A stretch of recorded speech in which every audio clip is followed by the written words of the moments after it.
Internet पर आजकल कुछ भी वायरल हो सकता है ना। लेकिन आज हम जिस डिजिटल बवंडर का विश्लेषण करने जा रहे हैं उसने सच में सबको चौंका दिया है। हम बात कर रहे हैं कॉकरोच जनता पार्टी यानी सीजेपी की। ये कोई आम राजनीतिक डिबेट नहीं है, बल्कि आज के डिजिटल दौर में विरोध और लोकतंत्र के बीच होने वाली टकराहट का एक बिल्कुल परफेक्ट एग्जाम्पल है।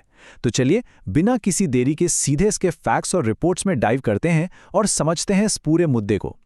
अब देखिए, इस पूरे मूवमेंट की शुरुआत किसी बहुत बड़ी रैली या भाषण से नहीं हुई। हुआ कुछ यूं कि एक अदालत में जज साहब ने एक टिप्पणी की जिसमें कॉकरोच शब्द का इस्तेमाल हुआ, और बस यही वो चिंगारी थी जिसने सोशल मीडिया पर एक पूरे के पूरे व्यंग्यात्मक विद्रोह को जन्म दे दिया। मतलब सोचिए, एक सिंगल शब्द और रातों रात एक इतना बड़ा डिजिटल मूवमेंट खड़ा हो गया। आज के इस विश्लेषण में हम मुख्य रूप से इन 5 चीजों पर फोकस करेंगे। पहला, सीजेपी का ये डिजिटल उभार। दूसरा, क्या ये वाकई जनता की आवाज है या सिर्फ ट्रोलिंग। तीसरा, इनके अकाउंट्स ब्लॉक क्यों हुए। चौथा, बैन को लेकर जो लोकतांत्रिक बहस है। और अंत में हम निकालेंगे एक बैलेंस्ड कंक्लूजन। तो चलिए सबसे पहले बात करते हैं हमारे पहले पॉइंट की, सीजेपी का ये अचानक हुआ digital rise. Asianet news Hindi की रिपोर्ट अगर देखें तो ये कोई चुनाव आयोग में रजिस्टर्ड पार्टी बिल्कुल नहीं है। ये पूरी तरह से एक सोशल मीडिया बेस्ड सटायर यानी व्यंग्यात्मक प्रोटेस्ट है। और इसमें सबसे ज़्यादा हैरान करने वाली बात है इसकी स्पीड। सिर्फ कुछ ही दिनों के भीतर इसे लाखों फॉलोअर्स मिल गए और एक बहुत ही भारी ऑनलाइन सपोर्ट दिखा। इंटरनेट की दुनिया में किसी चीज़ का इतनी तेज़ी से फैलना वाकई एक बहुत बड़ी बात है। अब सबसे बड़ा सवाल यह है कि इतने सारे युवा इससे जुड़े क्यों। अगर हम ग्राउंड रियलिटी देखें तो इसके पीछे युवाओं की वो असली परेशानियां हैं जिनसे वो रोज जूझ रहे हैं। जैसे नौकरी ना मिलना, बार बार एग्जाम के पेपर लीक हो जाना, आसमान छूती महंगाई, करप्शन और एक गहरी राजनीतिक निराशा। इन युवाओं ने अपनी फ्रस्ट्रेशन निकालने के लिए मीम्स और सटायर को अपना हथियार बना लिया।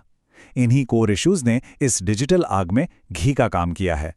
और यहीं से हम आते हैं अपने दूसरे और सबसे बुनियादी सवाल पर, क्या ये सच में जनता की आवाज है या फिर सिर्फ एक ट्रोल मूवमेंट। देखिए, इस मुद्दे पर 2 बिल्कुल अलग नैरेटिव चल रहे हैं। एक तरफ वो लोग हैं जिन्हें लगता है कि ये नाराज युवाओं की असली डिजिटल आवाज है, जो सिस्टम से तंग आ चुके हैं और अपनी बात रखने के लिए इंटरनेट का सहारा ले रहे हैं। लेकिन वहीं दूसरी तरफ आलोचक इसे सिर्फ ट्रोल पॉलिटिक्स का नाम दे रहे हैं। उनका मानना है कि ये कोई अपने आप खड़ा हुआ जन आंदोलन नहीं है, बल्कि इसके पीछे एक बहुत ही ऑर्गेनाइज्ड और फंडेड कैंपेन है जिसके अपने राजनीतिक एजेंडे हैं। अगर हम रेडिट और बाकी फोरम्स पर जाएं तो वहां इस मूवमेंट की फंडिंग और स्ट्रैटेजी को लेकर लंबी लंबी बहसें चल रही हैं। लेकिन एक बात यहां साफ कर देना बहुत जरूरी है, अभी तक इन आरोपों को साबित करने के लिए कोई भी सॉलिड पब्लिक प्रूफ सामने नहीं आया है। हवा में बातें बहुत हैं, आरोप प्रत्यारोप भी लग रहे हैं, लेकिन किसी भी छुपे हुए एजेंडे का पक्का सबूत अभी तक मिसिंग है।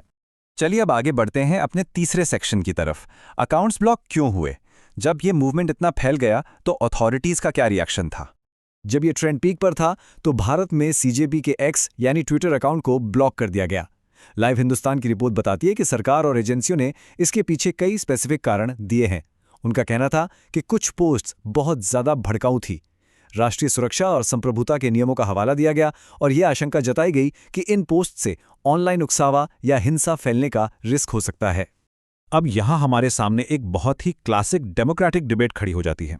एक तरफ सरकार की यह जिम्मेदारी है कि वो नेशनल सिक्योरिटी बनाए रखें और किसी भी तरह के उकसावे को रोकें।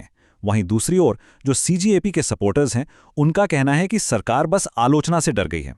उनका तर्क है कि सिक्योरिटी तो सिर्फ एक बहाना है, असल में असहज करने वाली आवाजों को दबाने के लिए सेंसरशिप का इस्तेमाल किया जा रहा है। और यही टकराव हमें हमारे चौथे पॉइंट पर ले जाता है, किसी डिजिटल मूवमेंट पर बैन लगाने का असल मतलब क्या है।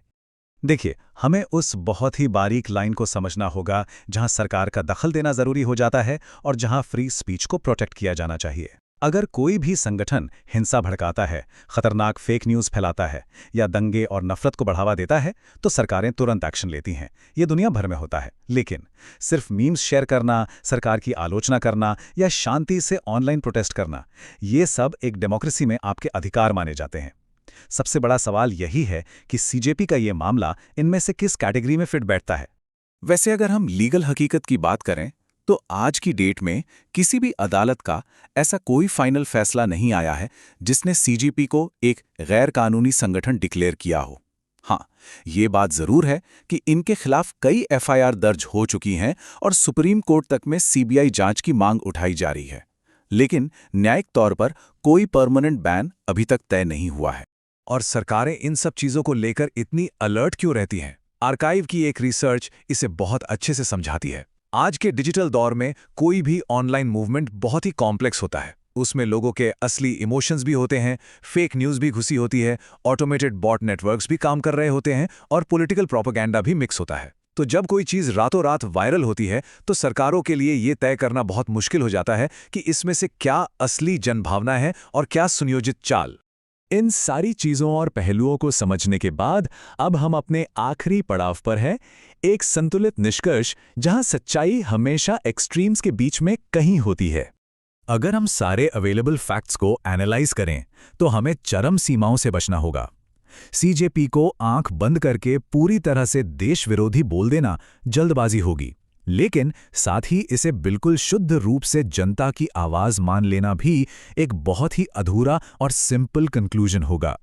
असलियत यह है कि ये पूरा मामला युवाओं के असली गुस्से और एक बहुत ही स्मार्ट वायरल डिजिटल स्ट्रैटेजी का एक कॉम्प्लेक्स मिक्सचर है। बेरोजगारी और सिस्टम को लेकर जो फ्रस्ट्रेशन है वो बिल्कुल रियल है, उसमें कोई शक नहीं। लेकिन उस फ्रस्ट्रेशन को जिस तरह से चैनलाइज करके एक ऑर्गेनाइज्ड डिजिटल कैंपेन का रूप दिया गया है, हम उस डिजिटल पॉलिटिक्स वाले हिस्से को भी इग्नोर नहीं कर सकते। तो इस पूरे डीप डाइव के बाद एक बहुत ही गहरा सवाल पीछे छूट जाता है जिस पर हम सबको विचार करना चाहिए। आज के इस डिजिटल युग में एक भड़काऊ पॉलिटिकल सटायर और नेशनल सिक्योरिटी के खतरे के बीच हम आखिर वो लक्ष्मण रेखा कहाँ खींचते हैं? लोकतंत्र में सवाल पूछना और आलोचना करना बहुत नॉर्मल है, लेकिन फ्रीडम ऑफ एक्सप्रेशन और उकसावे के बीच का ये नाजुक बैलेंस बनाए रखना शायद मॉडर्न डेमोक्रेसी की सबसे बड़ी चुनौती है। इस विश्लेषण में साथ जुड़ने के लिए बहुत बहुत धन्यवाद।